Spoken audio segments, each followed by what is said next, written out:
Welcome to the Saturday Mailbag Show, KBS Listeners Lounge, coming to you from Seoul, the capital of South Korea. That's right, and as always, we have a lineup of listener letters, a special corner, and more. I'm Sophia again, sitting in for Lawrence. Right. She's still sick, I'm sorry, but I'm very thrilled to be here again. And I'm happy to have you here as well, and I'm Karen Choi. We'll be right back.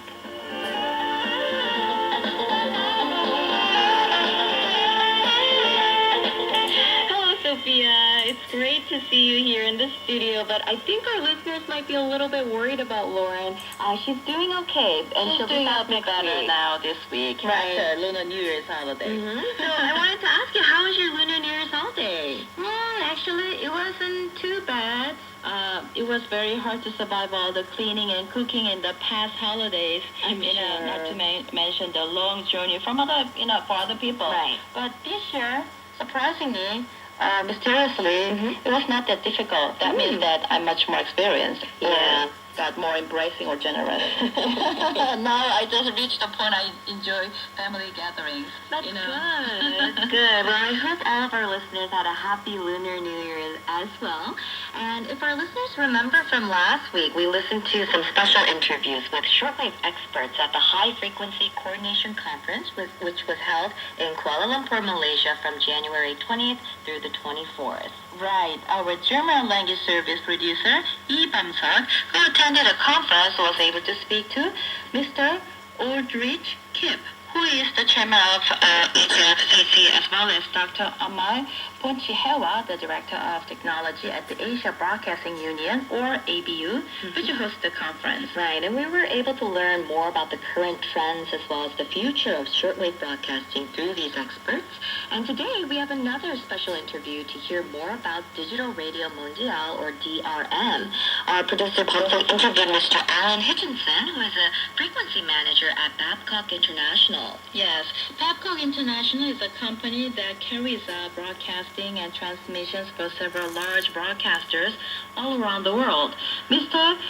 Hitchinson is also on the DRM steering board at the HFCC. DRM was one of the important topics at this year's conference, and he told Ponsa about the latest developments of DRM. Let's take a listen.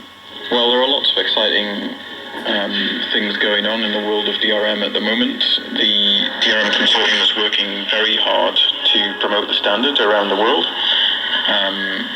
Probably the most important development, which has been going on since last year and continues to happen, is the Indian government's continued investment in DRM equipment, installing lots of medium wave and HF transmitters all across India, with their intention to cover approximately 80% of India by the year 2015, and also their recent tender for receivers that they will then send out around the country to promote interest in the standard and its capabilities.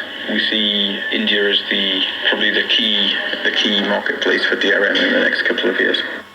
DRM development is very slow, so many international broadcasters are kind of skeptical about the DRM, and many people say that DRM doesn't have any future. What do you think about that? Well, I think that's understandable, because DRM as a standard has been around for quite a long time now. Maybe it was ahead of its time a little bit. However, the key to DRM being successful is the ability to be able to put it into a low-cost, affordable receiver that many people can buy. And the thing that's been holding that back over the past few years has been the ability to produce a small-sized, efficient chipset and receiver that doesn't consume lots of power. Recent breakthroughs in chipset technology and lots of different chipset manufacturers now working towards producing chips that can work across all digital standards are going to be a key part of the development of DRM in the future. Well, as we do know, many international broadcasters stop or reduce their shortwave transmission. Do you think that the DRM could be an alternative to the way? I think it would be more of a complementary technology. You're right to say that some international broadcasters have reduced their shortwave transmissions over the past few years as they face certain funding challenges. They have to do a lot more now with a lot less money in some cases, and shortwave has suffered as a result of that.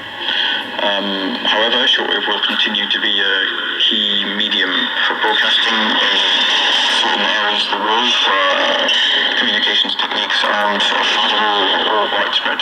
So the key areas that people talk about are certain parts of Asia still, and also across most of Africa as being the key target markets for shortwave.